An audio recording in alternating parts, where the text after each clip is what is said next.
Hello, welcome to my podcast. I'm Victor Vogel. It kind of amazes me that social media can do so many things in this world today. The one thing they seem to struggle with and just can't get a grip on is helping us identify mass shooters before they complete their mass shootings. I'm going to talk a little bit about that today on this episode. So stay tuned. I published a book called Create a Bad Guy Free Zone. The title's fashioned after the craze to keep guns out of businesses during the time the states were rushing to adjust to conceal and carry permits several years back. Businesses can ban guns in most states, making it illegal to carry a firearm into a business that posts a sign showing no guns allowed. All federal buildings have these positions and postings, and consequently, businesses and the government are creating what's called a gun free zone.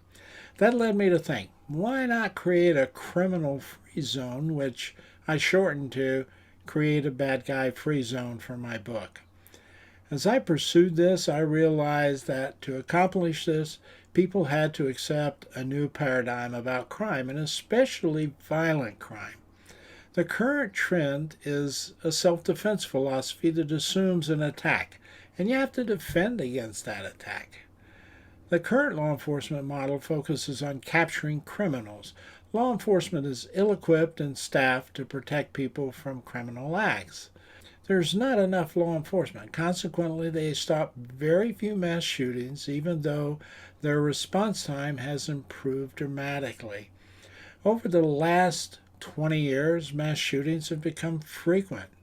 With assault style weapons, mass shooting victims have increased. The current law enforcement model has failed to stop most of these shootings. It became apparent to me over 12 years ago that this law enforcement paradigm needed to change from catching criminals after the act to stopping the crime from happening. It was also evident that guns were not going to be regulated. Today, many people believe that the only way to stop a bad guy with a gun is a good guy with a gun. Everyone should be free to carry a gun, became the mantra of the NRA. That has not solved violent crime either, even with a record number of firearms sold. It was clear that a paradigm shift was needed for people to feel safer. As I researched my book, it became transparent that the paradigm of protection is necessary along with self defense. I explain why this paradigm shift is needed in a brief promotional video. Let's take a look at it. Hello, I'm Victor Vogel. It's a violent world out there now. I want to encourage you to enroll in my new webinar, Avoid Violence and Evade Fear. Protecting yourself. You want to act now to create a bad guy free zone. Why? The bad guy always has the advantage. He knows when he will attack. He knows where he will attack. He knows when he will attack. He knows what he will attack with. He knows why he is attacking. You don't. You are at a disadvantage. I wrote this book to help average citizens with no history of crime or violence to help protect themselves from the occurrences of violent crime. My paradigm focuses on educating yourself about how to avoid criminal activity versus defending against violent crime. Self-defense assumes an attack in progress. I state in my book, it's better to avoid a violent attack than defend your life against a violent attack. The primary difference between my paradigm and the current model is prevention versus reaction. It strikes me that social media needs to rethink what it can do to help stop mass shootings. Perhaps if they took a protection approach to identify potential mass shooters, we might eliminate some of the mass shootings before they happen. Mass media amasses information on individuals on a minute by minute basis. They can identify your shopping habits, what you're interested in, what you read, watch on television, movies you enjoy. They can collect this information and chunk it into categories used to make marketing recommendations and lifestyle changes. Nearly every investigation of mass shooters have yielded postings on social media leading up to the mass shooting event. We know this because after the fact, law enforcement investigated social media postings by the shooter. Again, as I stated earlier, a reaction paradigm versus prevention paradigm. Suppose you take organizational communication theory, that's managing large amounts of information by chunking it into small manageable pieces of data. We combine it with attribution theory, a psychological theory. We find ourselves at the intersection of communication, psychology, and sociology. In this case, we use communication theory to ascertain and evaluate others, often using attribution theory to define our perception of others. Attribution theory information is used to determine how individuals perceive the causes of everyday experiences. Usually, the reasons are either internal or external. For example, suppose a person gets a parking ticket. In that case, they attribute the parking ticket to the parking officer being a mean person or having a bad day. That's an internal attribution. If they assigned an external attribute, they might say the officer had to meet their ticket quota for the day, so they ticketed the car.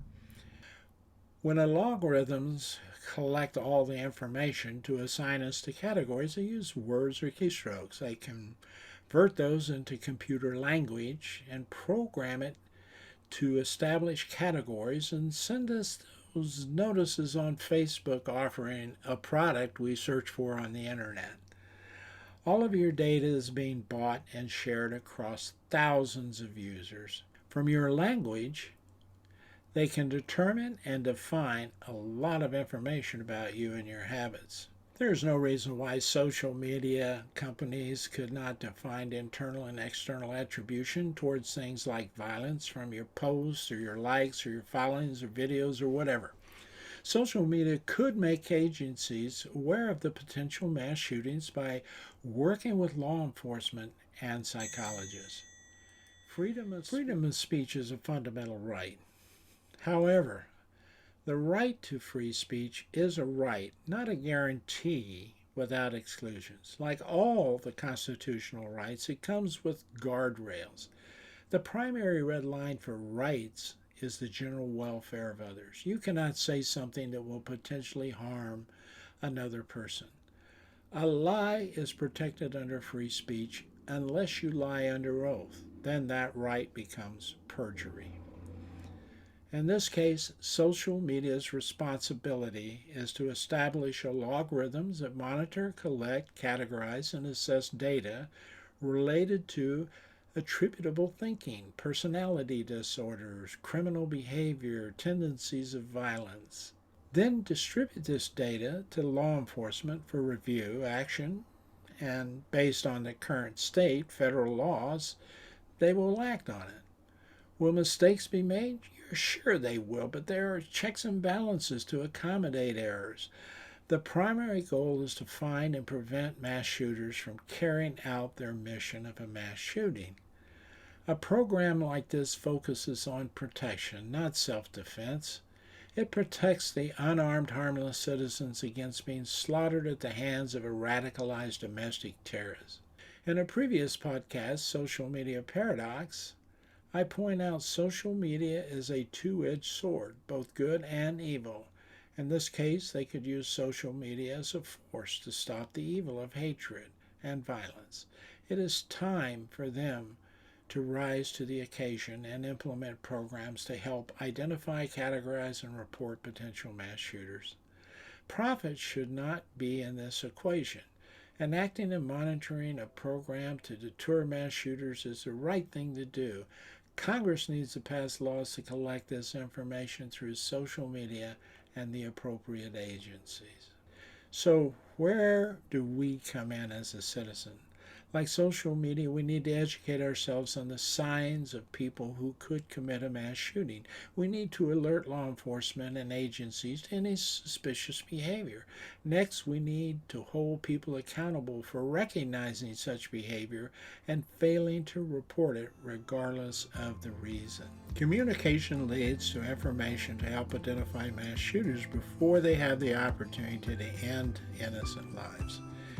If you have difficulty identifying suspicious behavior, you can read my book, Create a Bad Guy for His Own. It's on Amazon. I'll leave a link in the description. Also, my webinar has a schedule posted so you can register for my webinar. We'll cover the paradigm of protection, how to recognize suspicious behavior, and when to ascertain a suspicious behavior becomes a valid threat. Here's a link to the webinar registration. victorvogel.com/webinar-avoid-violence. These programs don't guarantee you protection 100%. Still, they provide a reader and attendees with more information than they have ever had before about protecting themselves and others from violent crime and domestic terrorism. Thanks for listening to this podcast. Take the time to become familiar with what you can do to prevent violent crime, specifically mass shootings. Get active about it. My opinions are my own, and they don't represent any other person or entity. Until the next time, stay alert. If something feels suspicious, it probably is suspicious. It is the suspicious behavior you should report. Let law enforcement determine if it's a threat.